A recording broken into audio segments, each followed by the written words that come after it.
सौ, समाधि और श्मशान, इनमें सा है।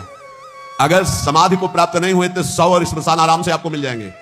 मानव जीवन समाधि प्राप्त करने के लिए, समाधि जिसकी बुद्धि समता में युक्त होकर, बड़ा आनंद का विषय है। जैसे स्वप्न में चले गए ना आप, ऐसे लीला में चले जाओगे, बड़ा आनंद का विषय। मान लो हमारी बात, स्वप्न तो स्वप्न ही है, लीला तो फिर बहुत आनंद। बस आखिरी फल है वृंदावन का, लीला में प्रवेश हो जाना, लीला पात्र बन जाना। बहुत जल्दी लाभ मिलता है वृंदावन में। श्री भगवान महायोगेश्वर हैं, करुणा करके बता रहे हैं कि उपासक यज्ञ के द्वारा ही परम पद को प्राप्त होता है। कल कई यज्ञों का वर्णन सारांश में किया गया था। ब्रह्म यज्ञ, प्रत्येक कर्म में कर्ता करण क्रिया पदार्थ सब कुछ ब्रह्म रूप है, ऐसा अनुभव करना ब्रह्म यज्ञ, जो कल वर्णन हुई थी। ब्रह्मार्पणम ब्रह्म ब्रह्माग्नो ब्रह्मणाहुतम ब्रह्मविद्यम गंतव्यम ब्रह्म कर्म समाधिना। इसी को भगवद अर्पण रूपी यज्ञ की व्याख्या कल की थी। संपूर्ण क्रियाएं, संपूर्ण पदार्थ भगवान के हैं और भगवान के लिए कर रहे, ये भगवद अर्पण रूपी यज्ञ है। और एक अभिन्नता रूपी यज्ञ का वर्णन किया था। असत से सर्वथा विमुख होकर परमात्मा स्वरूप में अभेद भाव से तन्मय हो जाना, ये मैं ब्रह्म स्वरूप हूं, ये सबसे बड़ी ब्रह्म यज्ञ का वर्णन हुआ था। कर्तव्य कर्म रूपी यज्ञ का वर्णन हुआ। केवल दूसरों के लिए ही सुख का संपादन जो करते हैं वो कर्मयोगी कर्तव्य कर्म रूपी यज्ञ करते हैं। संयम रूपी यज्ञ का सारांश में कल छोटे छोटे श्लोकों में वर्णन था। एकांत काल में अपनी इंद्रियों को विषय में प्रवृत्त न होने देकर परमात्मा में लगाना, ये संयम रूपी यज्ञ है। विषय हवन रूपी यज्ञ, व्यवहार काल में इंद्रियों का विषयों से संयोग होने पर उनमें राग द्वेष पैदा ना होना और परमात्मा स्वरूप में स्थित रहते हुए विषयों का सेवन करना, ये विषय हवन रूपी यज्ञ है। समाधि रूपी यज्ञ, मन बुद्धि सहित संपूर्ण इंद्रियां प्राणों की क्रियाओं को रोककर ज्ञान से प्रकाशित सब में स्थित हो जाना, रेचक कुंभक प्राणायाम आदि का जो वर्णन था। अब द्रव्य यज्ञ का वर्णन, संपूर्ण पदार्थों को जो अर्थ के द्वारा प्राप्त होते निस्वार्थ भाव से दूसरों की सेवा में लगा देना, द्रव्य यज्ञ कहलाता है। तपो यज्ञ, अपने कर्तव्य का पालन करने के लिए काम, क्रोध, लोभ, मोह, मद, मत्सर इन सब के वेगों को सहकर इंद्रिय और मन को प्रसन्नता पूर्वक भगवान में लगाना, हर वेग को सहकर, इसे तपो यज्ञ कहते हैं। एक योग यज्ञ है, कार्य की सिद्धि असिद्धि में, फल प्राप्ति में हर्ष शोक ना होना, समान भाव रखना, सुख दुख के समय कृत्वा लाभा लाभो जया जयो, ये योग सिद्धि है, ये योग यज्ञ है। स्वाध्याय रूप ज्ञान यज्ञ, शास्त्रों का स्वाध्याय करना, नाम जप करना, नाम कीर्तन करना, ये स्वाध्याय ज्ञान रूप यज्ञ। प्राणायाम, पूरक, कुंभक, रेचक प्राणायाम यज्ञ है।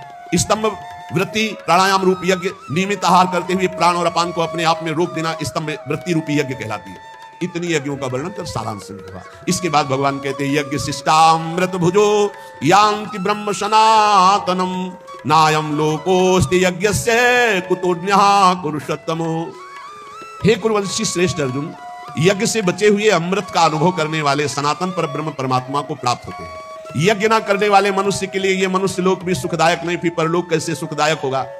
तो भगवान का यहां क्या कथन है, यज्ञ शिष्टामृत भुजो यान्ति ब्रह्म सनातनम। निष्काम भाव से तुम्हारे पास जितनी भी वस्तु सामग्री है, परिवार और समाज की सेवा में लगा देना, और जो आपको सेवा के बाद बच रहा है उसका सेवन करते हैं। एक ऐसा और एक दूसरा, श्री भगवान को विराजमान करके, सब श्री भगवान की वस्तु है, जो भी प्रसाद पाए भगवान को अर्पित करके, वो यज्ञाशिष्ट अमृत भोजो है, वो अमृत भोजन है। मरने वाली सब वस्तुएं अमृत कैसे अनुभव करा सकती है, अमृत भगवान है। जब हम भोग लगा देते हैं तो वो प्रसाद अमृत हो जाता है। ऐसे तो अमृत वस्तुएं हैं, समृत्यु लोक की जितनी भी वस्तुएं समृत हैं, सब नष्ट होने वाली, पर जब हम प्रभु को अर्पित कर देते हैं तो वो प्रसाद हो जाता है, चरणामृत हो जाता है, उच्छिष्टामृत हो जाता है। इन वस्तुओं को जब हम प्रसाद रूप से स्वीकार करते हैं तो ये हमें भगवत प्राप्ति करा देती है। बहुत सरल भाषा में समझो, तुम्हारे पास जो भी वस्तुएं हैं भगवान को अर्पित करके, परिवार की सेवा में, समाज की सेवा में, स्वयं शरीर की सेवा में, वो प्रसाद हो जाए। बिना अर्पित किए न वस्त्र पहनो, न भोजन पाओ, न पानी पियो। क्योंकि भगवान कहते हैं जो यज्ञ से अवशिष्ट वस्तुओं का भोग करता है वही परम पद को प्राप्त होता है, ब्रह्म को प्राप्त होता है। यज्ञ ना करने वाला मनुष्य लोक में नहीं सुखी रहेगा, फिर परलोक की बात क्या है। एवं बहुविधा यज्ञा वितता ब्रह्मणो मुखे कर्मजान विदितान सर्वान एवं ज्ञात्वा विमोक्षसे। बहुत तरह की यज्ञ वेद शास्त्रों में वर्णन किया गया है, विस्तार से वर्णन है। उन सब यज्ञों को कर्मजन्य जान। इस प्रकार जो यज्ञ को जानता है वो कर्म बंधन से मुक्त हो जाता है। कोई भी कर्म भगवान को बिना समर्पित किए नहीं रहना चाहिए, और भगवान को पाप कर्म समर्पित नहीं किया जाता। कोई भी पदार्थ भगवान को समर्पित किए बिना नहीं पाना चाहिए, और भगवान को सात्विक भोग संपन्न करके ही भोग लगाया जाता है। उसमें तामसिक बिल्कुल नहीं, इसीलिए प्याज लहसुन तक मना किया गया है। भगवान को हम वही अर्पित कर सकते हैं जो शास्त्र प्रमाणित है, मनमानी नहीं। जैसे किसी ने हमको दिखाया था मोबाइल में कि एक गोपाल जी को ये सब्जी को वेज कहते हैं, और बिना वो उसको क्या कहते हैं, हाँ, उसका भोग लगाते हुए दिखाया था। कि हमारे गोपाल जी तो सब नरक की प्राप्ति होगी, ध्यान रखना। राक्षसी प्रवृत्ति का प्रयोग मनमानी मत करो कि तुम्हें कोई डांटने वाला नहीं, तो घर में गोपाल जी विराजमान कर लिए तो जो मना है सो कर सकते हो, नहीं दिखाना चाहिए।